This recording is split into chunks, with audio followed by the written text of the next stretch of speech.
situation. We have a situation we're trying to contain. We are in lockdown.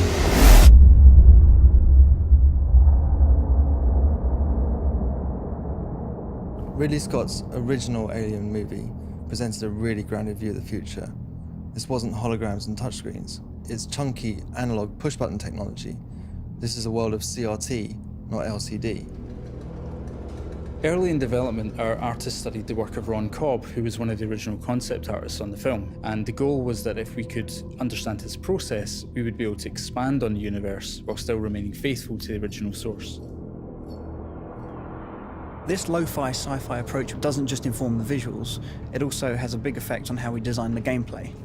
If you take the motion tracker, for example, it's big and it's heavy, you can't hold it at the same time as a weapon. And all it does is tell you the movement of an object on a 2D plane, and even then, only on a small cone in front of you.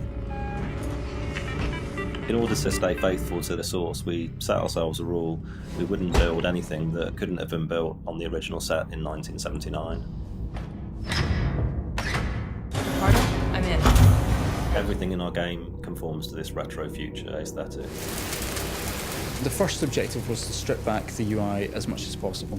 For the on-screen elements that we do have, we had to look at a lot of different options to try and recreate the softness and fuzziness that the technology of the 70s presented.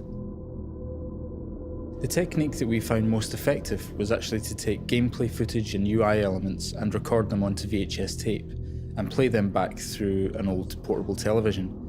And on its way, we would distort the cables and stamp on the tape and generally destroy equipment in the process. And once we got that back into the game, we found that it didn't just look authentic, it was authentic. This is a game set in the future, but baked in the past. It's a place which we can really relate to. It's also a world in which technology won't save you.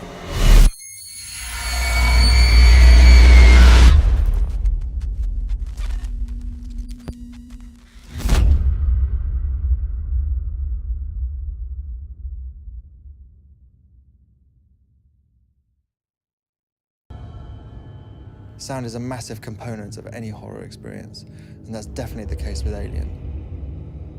We wanted to be as authentic as possible when it came to recreating the sound of the original music, and so we put together our own orchestra from the best musicians that we knew around London, including some who had actually played on the original recordings with Jerry back in the 1970s.